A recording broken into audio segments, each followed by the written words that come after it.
Hi అండి, welcome to home food channel. అందరికీ నమస్కారం. మన ఛానల్ పేరు శ్రీకృష్ణ హోమ్ ఫుడ్ ఛానల్ కింద మార్చామండి. పేరే మార్చాను, జస్ట్ శ్రీకృష్ణ అని పెట్టాను హోమ్ ఫుడ్ ఛానల్. చూడండి, నా ఛానల్ లైక్ చేయండి, షేర్ చేయండి, సబ్స్క్రైబ్ చేయండి. మీకు ఏమైనా వంటకాలు కావాలంటే కూడా నాకు కామెంట్ సెక్షన్లో రాయండి. ఈరోజు ఆమ్లెట్ కర్రీ ఎలా చేసుకోవాలో చెప్తానండి. ఫస్ట్ స్టవ్ వెలిగించుకుని ప్యాన్ పెట్టుకుని ఆయిల్ వేసుకుని ఆమ్లెట్ వేసుకోవాలి. ఆమ్లెట్లో ఉప్పు కారం కూడా జల్లుకుంటే బాగుంటుంది. లేదు మాకు ఒరిజినల్ టేస్ట్ కావాలంటే ఉత్త ఆమ్లెట్ కింద వేసేసుకుని స్టవ్ వెలిగించుకొని ఇంకో బాండీ పెట్టుకుని ఆయిల్ వేసుకుని ఆనియన్స్ వేసుకుని సాల్ట్ వేసుకోవాలండి. తర్వాత అల్లం వెల్లుల్లి పేస్ట్, కరివేపాకు, పచ్చిమిర్చి వేసుకోవాలి. ధనియాల పొడి, జీలకర్ర పొడి, గరం మసాలా పౌడర్ వేసుకోవాలి.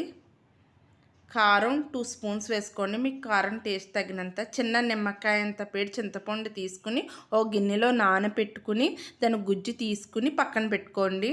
చూడండి, ఇప్పుడు నేను చింతపండు తీసుకున్న గుజ్జు వాటర్ మీకు చూపించున్నాను. అది అందులో వేసుకుని పులుసు బాగా మరిగించుకున్న తర్వాత ఈ ఆమ్లెట్లు అందులో వేసుకుని ఆ పులుసుకి బాగా పట్టేలా తీసుకోవాలండి. మీకు కొత్తిమీర ఉంటే వేసుకోండి. నా దగ్గర ఇక్కడ కొత్తిమీర లేక నేను వేసుకోలేదు. చూడండి, ఆమ్లెట్లు ఎలా పొంగాయో చక్కగా కర్రీ అంతా పీల్చుకుంది. ఒక సర్వింగ్ బౌల్లో తీసుకొని వేడివేడి అన్నంలో తింటే చాలా బాగుంటుందండి. మీకు ఇంకా కొత్త కొత్త వంటకాలు కావాలంటే కామెంట్ సెక్షన్లో అడగండి, చేసి చూపిస్తాను. నా ఛానల్ లైక్ చేయండి, షేర్ చేయండి, subscribe to home food channel. మీ ఫ్రెండ్స్కి కూడా లైక్ చేయండి.